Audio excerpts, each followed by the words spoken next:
बिस्मिल्लाहिर्रहमानिर्रहीम।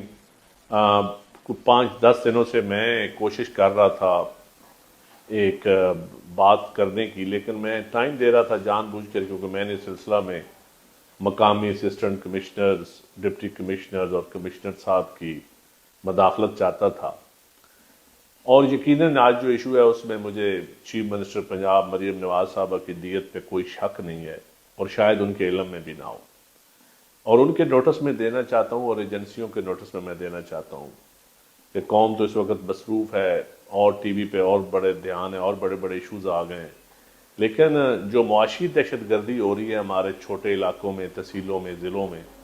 उसका बताना भी बड़ा ज़रूरी है। बुलवाल तहसील हेडक्वार्टर है, वहाँ पे गवर्नमेंट ऑफ पंजाब ने सहूलत बाज़ार बनाया, बड़ी इन्वेस्टमेंट की, बड़ा खूबसूरत सहूलत बाज़ार बनाया,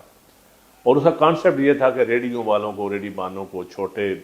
गरीब तबके को उसमें अकामोडेट किया जाता, ताकि जो शहर के अंदर इंक्रोचमेंट कहते हैं जी, रेडी वालों की इंक्रोचमेंट, उनको उठा के उधर बिठाया जाएगा।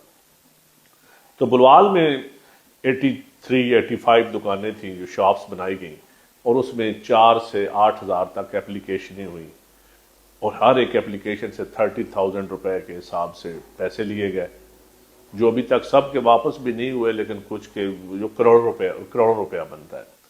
अब ये चाहिए तो ये चाह कि ये कुरान अंदाजी के जरिए आप करते, 10,000 रुपये आपने किराया रखा है, और आप सिर्फ रेडी बानों को या उन छोटे जिन बेचारों की दादा परदादा या वालिद या वालदा जो रेडी लगा रहे हैं, जो वो तबका जिनकी अपनी कोई दुकानें नहीं है, जिनका अपना कोई सरमाया नहीं है, गरीब लोग हैं, मतवस्त तबके को ये सहूलत बाजार काम आती। लेकिन बुलवाल में जो कुरान अंदाजी हुई वो बिल्कुल फ्रॉड हुई। ये वो बात है जो मैं हल्फन कह रहा हूँ, बिल्कुल फ्रॉड हुई। आप बुलवाल में आके आम रेडी बानों से पूछ लें, उन रेडी बानों को मैंने पिछले दौर में कुछ 400 रेडी बाजारों में लगवाई, जिससे दुकानदार किराए लेते थे, जो दुकान के सामने 4-4 फुट जगह दी गई, और उनको दुकानदार किराए लेते थे, जो मैंने ख़त्म करवाए कि दुकानदार क्यों जगह लेते हैं, वो TMA को देना है, बल्दिया को कुछ देना है, अगर जुर्माना देना है या तय बाजारी देनी है, जो भी टैक्स देना है। लेकिन अब उन रेडी बानों को उठाया गया कि आपको सहूलत बाजार में या आपको और जगहों पे हम मुंतकिल करेंगे। लेकिन जब सहूलत बाजार बना तो आप चेक कर लें कि वो किन लोगों को जेली कुरानदाजी के जरिए दी गई दुकानें, वो सरमायादारों को दी गई। अब सरमाए के बलबोते पे आप रेडी वालों की जगह भी लेना चाहते हैं, और ये सरमाया छोटी छोटी दुकानदारों पे भी कब्जा करना चाहते हैं। खुदा के लिए यार, कुछ छोटे दुकानदारों को, छोटे रेडी वालों को, जो रेडी वाले का हक है वो रेडी वाले को लेने दे, जो छाबड़ी वाले का हक है वो छाबड़ी वाले को लेने दे, उनको तो ना, आप उनकी जगह तो ना लें। 10,000 किराए पे हुकूमत ने बाजार बनाया, अच्छी बात है, बड़ा खूबसूरत बाजार बनाया, लेकिन वो उसमें जो फ्रॉड हुआ है और जो मोनोपोली, आप बुलवाल में इंक्वायरी कर ले। मैं डिप्टी कमिश्नर साहब को एप्लीकेशन दी, लेकिन अभी तक कुछ नहीं हुआ। कमिश्नर साहब को वॉइस नोट भेजा, कोई एक्शन नहीं हुआ, क्योंकि इस जिला में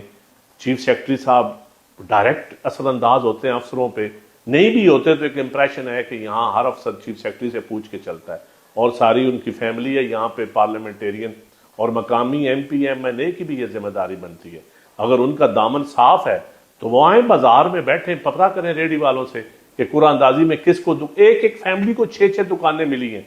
आप चेक कर लें ये कौन सी कुरानदाजी है कि एक ही फैमिली की 6 दुकानें निकल आए, एक ही फैमिली की 4 दुकानें निकल आए, एक ही सरकारी अफसर की 3 दुकानें उसकी फैमिली की निकल आए। ऐसा तो नहीं होता। तो मेरे ख्याल में ये आप इस तरह छोटे इलाकों में, छोटी जगहों पे कहीं तो मेरिट रहने दें, हर जगह पे सरमायादार का कब्जा ना होने दें। तो ये मैं गुजारिश करूंगा कि इसके ऊपर ये कुरानदाजी कैंसिल की जाए और ओपन बाजार में बैठ के कुरानदाजी की जाए। ऐसा हर जगहों पे हो रहा होगा, अगर बुलवाल में हो रहा है तो कल जहां भी आप सहूलत बाजार बनाएंगे यही प्रैक्टिस होगी, तो ये पूरे पंजाब का मुकदमा बन जाएगा। मेरी वजीर आला पंजाब साहब से और उनकी टीम से गुजारिश है कि खुदारा इस फ्रॉड को, इस गबन को आप पकड़ें और इस पे एक्शन लें।